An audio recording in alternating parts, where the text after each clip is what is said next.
Hey guys, just want to jump on real quick and share a word from the book of Isaiah that's been on my mind lately. Isaiah 57:15. This is what the prophet writes here. He says, "For the high and exalted one who lives forever, whose name is holy, says this: I live in a high and holy place, and with the oppressed and lowly of spirit, to revive the spirit of the lowly and to revive the heart of the oppressed. For the high and exalted one who lives forever, whose name is holy, says this: I live in a high and holy place, and with the oppressed and lowly of spirit, to revive the spirit of the lowly and to revive the heart of the oppressed." I think that this verse is so beautiful and contains a powerful truth that we often try to, maybe even subconsciously, avoid. Almost every biblical truth we face in the Bible, it has two kind of opposite ends to it. And the two ends often are hard to reconcile logically. So we de-emphasize one and emphasize the other because we think it'll make more sense. Here we see this truth, right? The transcendence of God. God is exalted, high, holy, kind of distant almost, right? He is all powerful. He is completely other. He is not one of us. And then you have this other truth, God's immanence. And that is his closeness, his presence, his love, his caring nature for us. And here Isaiah presents the two truths together. Now, what's interesting is that our tendency is to do the opposite. We either emphasize God's transcendence, right? He is holy, he is above all, he is Lord, bow down to him. That's it.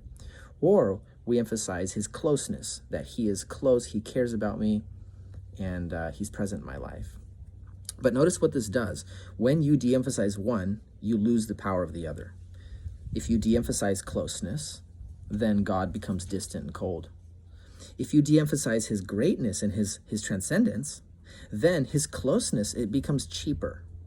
You know, God cares for you, and this is kind of our modern notion. God cares for you. He's present in your life. But we don't fully emphasize what the Bible says about God's exalted nature, his holiness, his perfection, his power, his lordship. But when you put the two together, you get the full experience of God. Because only when you see his exalted nature do you begin to marvel at his closeness. Like the God who is close to me today, who is this God? The God who seeks to save, who speaks his truth into my life, who seeks to direct my life, empower me. This is the God who is ruler over the nations. This is the God who will judge the living and the dead. This is the God who is sovereign over all. The more you emphasize the one, the more you emphasize the other, the more the two feed one another. Your wonder at his greatness, it becomes more and more, right, when you consider the fact that he is so close to you and he loves you. So I want to encourage you guys just to think about God's nature. Do you consider God's transcendence and his immanence? Do you consider his up there above all creation glory and his closeness? The reality is most of us have de-emphasized both of those. We de-emphasize how much he is infinitely greater than I think. And in the same process, we de-emphasize how much he is infinitely closer to me than I think.